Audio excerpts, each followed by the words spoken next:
My name is Isa Mercer. I'm 31 years old and I've been married to my husband for 6 years. Last month, we threw a birthday dinner for his mother at our house, the kind of evening where you iron the tablecloth twice and buy flowers you can't really afford because you want everything to feel right. And in the middle of that dinner, my brother-in-law stood up and told everyone at the table that I'd been stealing money from the family.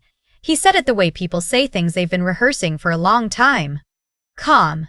Certain. Like he already knew how the evening was going to end. The table went quiet. My mother-in-law set down her fork. My husband looked at me, and for one terrible second, I saw something flicker across his face that I hadn't seen before. But I didn't cry. I didn't raise my voice. I picked up my phone, which was sitting right next to my plate, and I said, quietly, that I thought we should probably look at this together. He had no idea what I meant. He would find out in about 4 minutes. But let me start from the beginning, because this didn't come from nowhere. Things like this never do.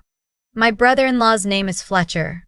He's 36, 2 years older than my husband, and he has one of those personalities that fills a room before he even walks into it. Not in a warm way. In the way that makes other people instinctively shrink a little.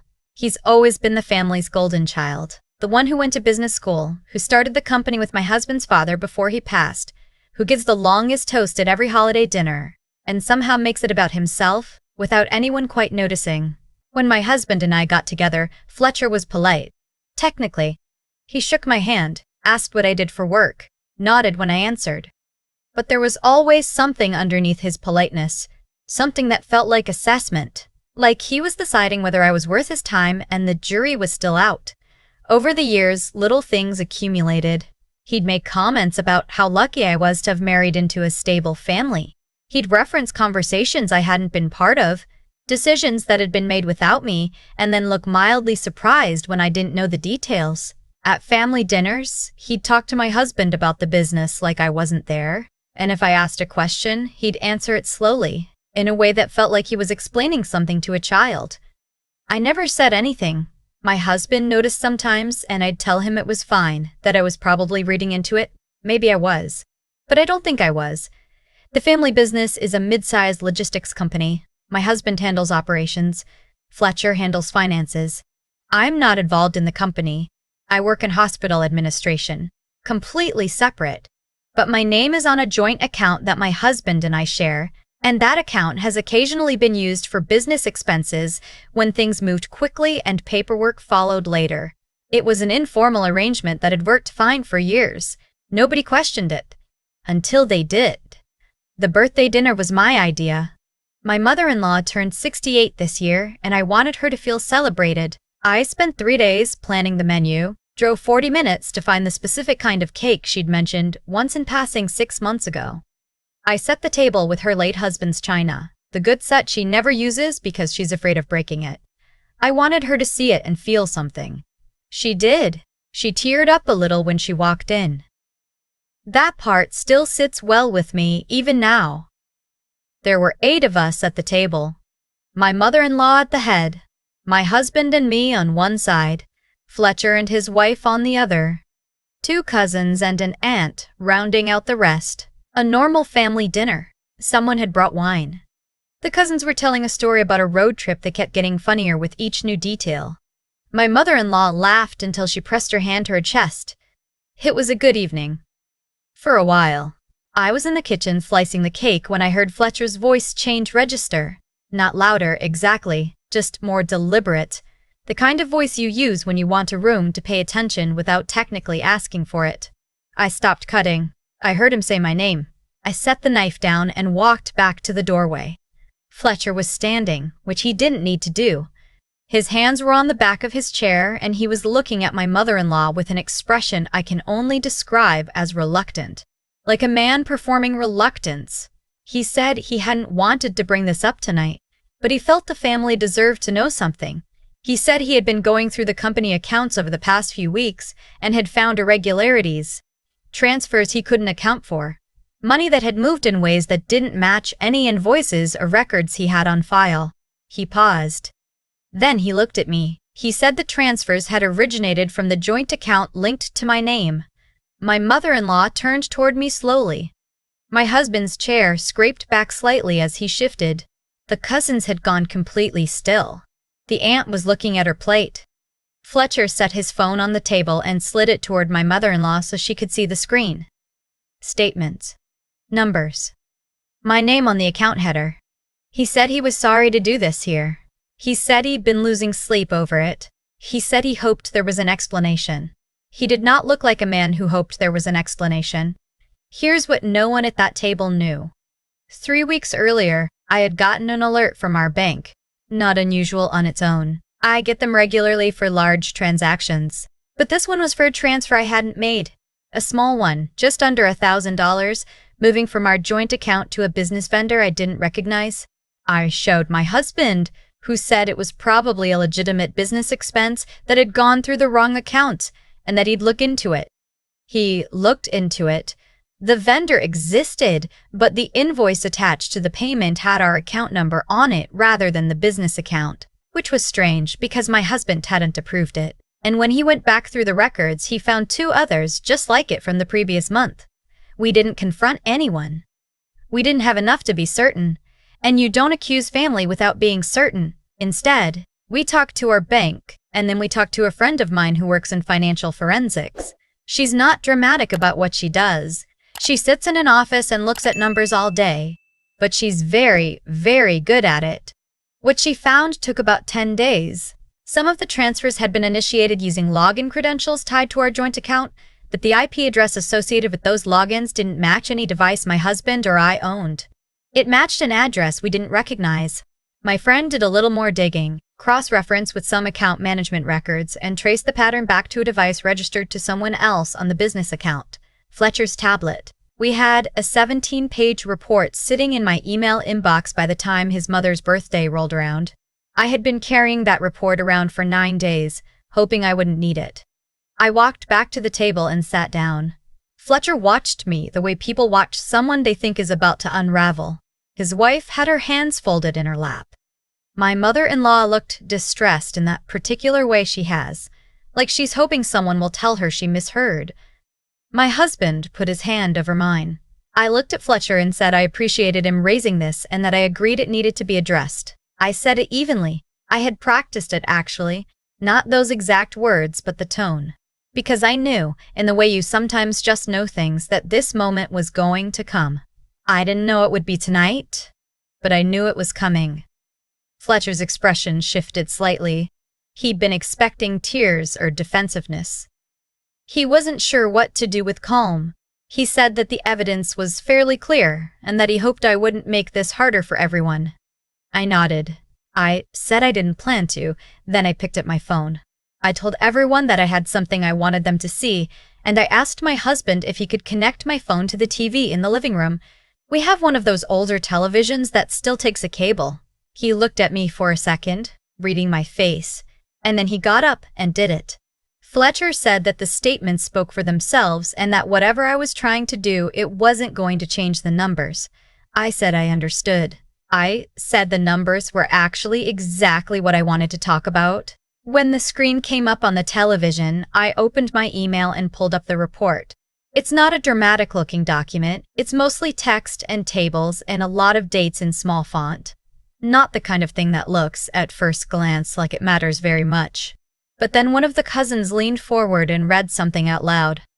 Just a few words, a device identifier, and a name. Fletcher's face did something I don't have a good word for.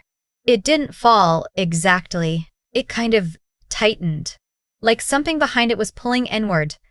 I walked them through it slowly. The transfers, the IP address, the timeline. The fact that the device used to authorize those transactions was registered to Fletcher's business tablet, the same one he used to manage company finances, the same one he had administrative access to our joint account through, because my husband had added him as an emergency contact years ago when they were setting up the business accounts together. That last part, the emergency contact access, that's what made it possible. Fletcher had never used it legitimately, as far as we could find, but it gave him a door, and at some point he'd decided to walk through it.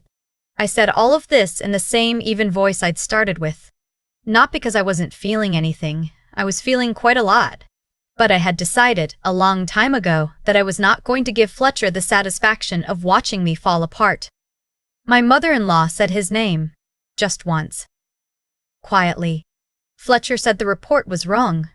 He said I had clearly fabricated it, that anyone could put together a document like that. He looked around the table and I could see him searching for someone who would agree with him, who would give him a foothold. No one did. My husband asked how much. Fletcher didn't answer. I told them. The total across all the transactions we've been able to identify was just over $43,000. Some of it had moved into personal accounts. My friend had documented the full trail. My aunt-in-law made a sound I haven't heard from an adult before. Not a gasp, exactly. More like the breath before one. My mother-in-law was very still. She's not a dramatic woman. She doesn't cry easily. She just sat with her hands in her lap and looked at her older son, and whatever she saw there seemed to tell her everything she needed to know because she didn't ask any more questions. Fletcher tried one more time. He said I was doing this to drive a wedge in the family, that I'd always resented him, that this was exactly the kind of move he'd expected from someone who had never really belonged. There it was. The thing he'd always thought, finally out loud. I looked at him and said that belonging had nothing to do with it, and that what I had shown them was a financial forensics report prepared by a licensed professional, and that he was welcome to dispute it through the appropriate channels. I said appropriate channels the way I'd heard lawyers say it, like it was a door closing. He left about 20 minutes later. His wife drove. Neither of them said goodbye. The evening didn't recover, exactly. You can't unring a bell like that. My mother-in-law sat in her chair for a long time after Fletcher left, and my husband sat next to her with his hand on her shoulder, and cousins quietly helped me clear the table because they didn't know what else to do. But before everyone left, my mother-in-law came and found me in the kitchen. I was wrapping up the leftover cake. She stood in the doorway for a moment, and then she said she was sorry. She said she should have seen it sooner. I told her she had nothing to be sorry for. She said she knew I had taken care of her family, that she had always known, even when she hadn't said it. I didn't have anything to say to that. I just nodded and kept wrapping the cake, because otherwise I was going to cry, and I had made it through the whole evening without crying, and I wanted to keep that record intact. She patted my hand once and went to find her coat. In the weeks after, my husband and I worked with our bank and with my friend to put together a complete accounting of everything Fletcher had taken. We contacted an attorney. I'm not going to get into the details of what came next. Some of it is still ongoing, and my attorney has opinions about what I should say publicly. But I will tell you that Fletcher no longer has access to the business accounts, and the matter is in the process of being formally addressed. My husband took a few days where he was very quiet. Not at me, but in himself. He'd built the company alongside his brother. They'd worked side by side for 8 years. That kind of betrayal doesn't land cleanly. It lands in layers, and you keep finding new ones. One evening, he said to me that he couldn't understand why Fletcher would do it. Not just the money, but the dinner. Why make a scene in front of their mother? Why point at me? I told him I thought I understood. If Fletcher had accused me and it had worked, if I had collapsed, if my husband had doubted me, if the evening had ended with everyone focused on what I might have done, then no one would have been looking closely at the accounts. The accusation was a distraction, and a punishing one, if it had landed the way he intended. My husband was quiet for a while. Then he said that was a terrible thing to do to someone. I said yes. It was. We sat with that for a moment, the way you sit with things that don't have a clean resolution. I think about that dinner more than I'd like to. Not the ugly part in the middle, but the beginning of it, the way my mother-in-law's face looked when she walked in and saw the table set with her late husband's china. The way the cousins were laughing. The way it felt, for about 45 minutes, like a good evening. I worked hard for that table. I drove 40 minutes for that cake. I ironed the tablecloth twice. And I'll tell you something honestly. I would do it all again. Because the table was for her. And that part still happened. Fletcher doesn't get to take that part. He took enough. He doesn't get that too. My husband reaches for my hand now, sometimes, when we're just sitting together. Not because something is wrong, but because he wants to.